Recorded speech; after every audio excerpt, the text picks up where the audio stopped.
ఏమని చెబుతున్నాడు, ఏమని ఆజ్ఞాపిస్తున్నాడు? ఆయన స్నేహితులుగా ఉండటానికి ఇంతవరకు నువ్వు ఏం ప్రయత్నం చేశావు?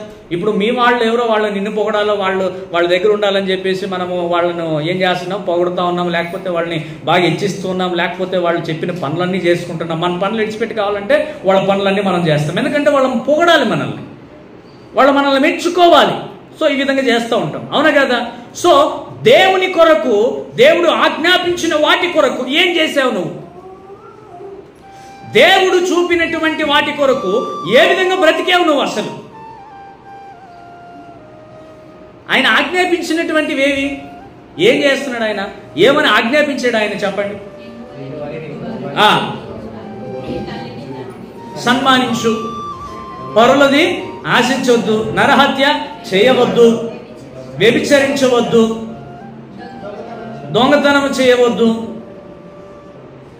ఇవి కష్టమైనవా ఏమన్నా? ఎన్ని ఆజ్ఞలు ఉన్నాయి? ఇవి 10 ఆజ్ఞలు. ఈ 10 ఆజ్ఞలు ఏ విధంగా ఉన్నాయి? మనమేమంటే దేవుని కూడా ఎదిరించేటువంటి వాళ్ళంగా మనం ఉంటాం. దేవుని కార్యాలకు కూడా అడ్డపడతాం. దేవుని దగ్గరికి రావాలన్నా అడ్డపడతాం కదా? ఉంటామా? ఆలోచనలు ఉంటాయా? ఉంటాయి. ఏదో మూలన ఎవరో ఒకరు ఉంటారు, అట్లాంటి వాళ్ళు ఖచ్చితంగా ఉంటారు. దేవుడు నిన్ను ఎన్నుకుంది దానికోసం కాదు.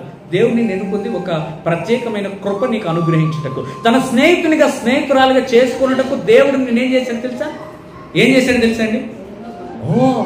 స్నేహితుడు, స్నేహితురాలు ఆయన గొప్పగా నిన్ను ఏం చేశాడంటే ఎన్నుకున్నాడు, పిలిచాడు ఆయన. ఎందుకు తెలుసా? నీవు శాశ్వతంగా దేవునికి స్నేహితునిగా, స్నేహితురాలుగా ఉండాలని ఒక ఆశ ఆయనలో ఉంది గనుక ఆ తృష్ణ ఎవరిలో ఉండాలి? నీలో కూడా ఉండాలి. అబ్రహాము, నీ స్నేహితుడైన అబ్రహాముకి ఇచ్చుటకు నీవు ఇష్టపడితివయ్యా అని చెప్తున్నాడు. రెండవ మాట చదువుకుందాం. యెషయా గ్రంథము 41:8. అక్కడ ఒక మాట రాయబడింది. యెషయా గ్రంథము 41:8.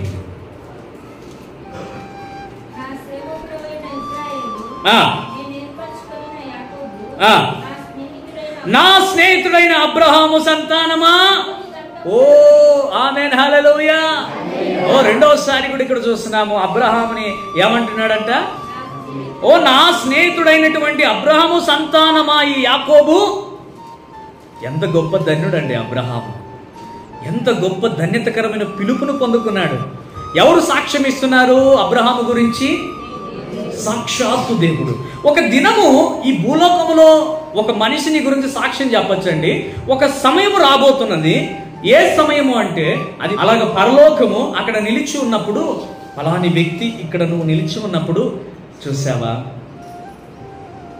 సమస్త జనులకు తండ్రి అయినటువంటి అబ్రహాము ఏమని చెప్పాడు అని అంటే, ఈ లాజరు భూమి మీద ఆకలిని అనుభవించాడు, నిందలను అనుభవించాడు, దుఃఖము, బాధను అనుభవించాడు, ఆకలిని కూడా అనుభవించాడు.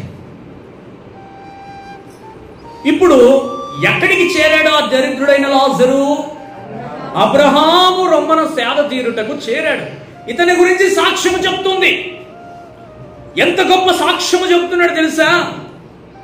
ఒరే ధనవంతుడా, నీవు కనీసము ఆ మనిషికి ఒక రొట్టె ముక్క పెట్టిన వాడువు కాదు, జాలు చూపిన వాడవు కాదు, వస్త్రం ఇచ్చిన వాడవు కాదు. కనీసం కుక్కలు తన కురుపులు, గాయములు నాకుతుంటే వాటిని తోలివేసేవాడు, కనీసం అప్పుడైనా తన మీద జాలి చూపేవాడవు కూడా కాదు నువ్వు. నీ మీద నేను ఎందుకు జాలి చూపాలని అబ్రహాం అంటున్నాడు. అప్పుడు ఆయన ఎక్కడికి వెళ్ళాడు? ఇతను ఎక్కడికి వెళ్ళాడు అంటే, ఆయన అబ్రహాము చెంతకి వెళ్ళాడు. ఈయన నిత్య నరకాగ్నము, పాతాళానికి వెళ్ళాడు.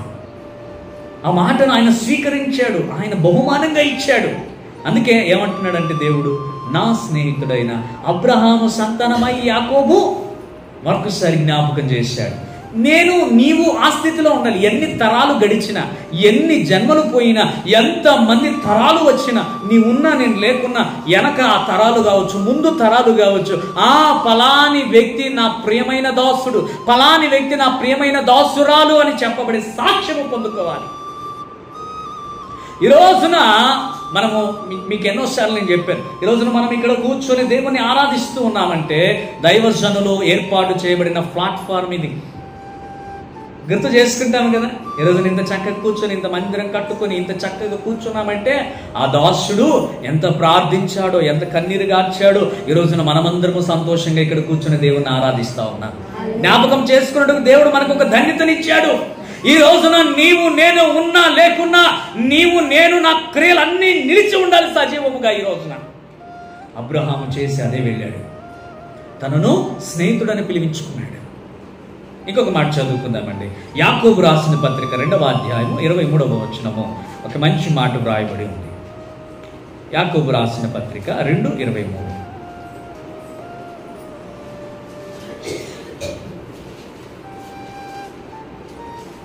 కాబట్టి అబ్రహాము దేవుని నమ్మెను, ఎంచబడెను అని లేఖను నెరవేర్చబడెను, మరియు దేవుని స్నేహితుడని అతనికి పేరు. చివరికి ఇక్కడికి వచ్చేసాం మనం. ఇక్కడికి వచ్చేపాటికి ఏంటంట, స్థిరపడింది ఆయనకు. ఏది స్థిరపడిందంటండి? దేవుని స్నేహితుడు అబ్రహాము అని ఆయన ఎంచబడ్డాడంట. స్థిరమైపోయింది. ఇంకా ఏమైపోయింది? స్థిరమైపోయింది. ఇప్పుడు ఎవరైనా అడిగితే, నీకు ఎవరైనా ప్రాణం ఇచ్చే స్నేహితుడు ఉన్నాడా అని అడిగితే, ఉన్నారు ఉన్నారు ఉన్నారు ఉన్నారు ఎంతమంది ఉన్నారంటే, ఒకరిద్దరు ఉన్నారు. ఓకే, ఆ స్నేహితుడు ఆ స్నేహితుని యొక్క ఆలోచన విధి విధానం ఎలా ఉంటుంది అంటే, నువ్వు అనుకున్నంత స్టేజ్కి ఎక్కడ ఉండదు. అది ఉంటుందా అండి? చెప్పండి అందరూ కలిసి. ఉంటుందా? మాట వరకు ఉంటుంది. కానీ మనమేమంటే బాగా వాళ్ళ దగ్గర గంటలు తరబడి ఏం చేస్తామో సమయాన్ని కేటాయిస్తాం. తెలుసు నీకు, అమ్మా మంచి తెలివైందని, మంచి తెలివైన వాడికి ఇంతసేపు వీళ్ళతో మాట్లాడితే నాకేం ప్రయోజనం లేదని నీకు బాగా తెలుసు. ఎవరితో మాట్లాడితే ఉపయోగపడుతుంది కూడా తెలుసు. కానీ అయినా మనం ఏం చేస్తాము, హలో అని ఎత్తుకుంటే ఇంకా స్టార్ట్ అయ్యా. హలో అని ఎత్తుకుంటే ఏం స్టార్ట్ అవుతాయి? ఏమేమి స్టార్ట్ అవుతాయి? యాడో పుట్టింది మొదలుకొని ఇప్పటి వరకు నేనేమంటానంటే, ఉపయోగకరమైనటువంటి సంభాషణ, నీకు దీవెన ఆశీర్వాదకరమైన సంభాషణ ఎవరు చేస్తారంటే ప్రభువైన యేసుక్రీస్తు వారు మాత్రమే. ఆ సంభాషణ అది ఎలా వస్తుంది? ఎలా అంటే ఇక దీని ద్వారా వస్తుంది. హల్లెలూయా. దేని ద్వారా అండి? దీని కనుక కూర్చొని, అయ్యా నాతో ఒకసారి అట్లా మాట్లాడు, నా ప్రాణం తల్లడిల్లిపోతా ఉంది, దుఃఖంలో ఉన్నాను, బాధలో ఉన్నాను, వ్యాధనలో ఉన్నా, సమస్యల్లో ఉన్నా, అనారోగ్యములో ఉన్నా, వివిధమైన పరిస్థితుల ద్వారా నేను వెళుతూ ఉన్నాను, నాతో ఏ నరమానవుడు మాట్లాడినా ఆదరణ నాకు కలగట్లేదు, ఒకసారి నువ్వు మాట్లాడా, నువ్వే నా స్నేహితుడు అయ్యా. ఎంతమంది ఏ విధమైన స్నేహితులు ఉన్నప్పటికీ ఆ ఆదరణ నాకు కలగట్లేదు, నీతో మాట్లాడాలని ఆశ ఉంది అని ఆశ నువ్వు దేవునికి తెలియజేస్తే ఆయన నిన్ను మాట్లాడతాడు. అబ్రహాం చేసిన పని అదే. అందుకే చివరికి ఏమైందంట, స్నేహితుడు అని స్థిరపరచబడిందంట. హల్లెలూయా. ఓకే, దేవుని వాక్యము చాలా స్పష్టంగా సెలవిస్తూ ఉన్నది. మనము కొన్ని విషయాలు, స్నేహం గురించి కొన్ని హెచ్చరికలు నేను చేస్తాను. ఎలాంటి స్నేహాలు అనేటువంటివి జాగ్రత్తగా మనం ఉండాలి అని కొన్ని విషయాలను మనము ఒక 3 రెఫరెన్స్ చూసుకుందాం. సామెతల గ్రంథం 22, 24, 25. సామెతల గ్రంథము 22.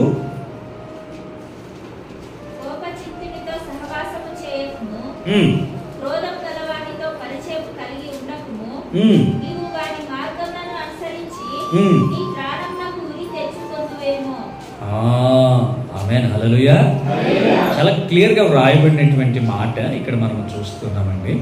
కోప చిత్తునితో సహవాసము చేయకము, క్రోధము గలవానితో పరిచయము కలిగి ఉండకము, నీవు వాని మార్గములను అనుసరించి నీ ప్రాణానికి నీవు ఉరి తెచ్చుకుందువేమో. ప్లీజ్ దయచేసి జాగ్రత్తగా ఉండండి. ఎంతోమంది మనుషులు ఎదురుపడతా ఉంటారు ఉదయం నుంచి సాయంకాలం వరకు. మనం వెళ్ళే మార్గం అంతట్లో కూడా తెలిసిన వారు, తెలియని వారు ఎందరెందరికో మనం ఎందరితోనూ మాట్లాడుతూ ఉంటాము. ఎంతో మందితో మనము సంభాషణ చేస్తూ ఉంటాము. ఎలాంటి వారితో ఏ విధంగా స్నేహం కలిగి ఉండాలో మనము ఒక ఆలోచన అనేటువంటిది మనకు క్లియర్గా ఉండాలి.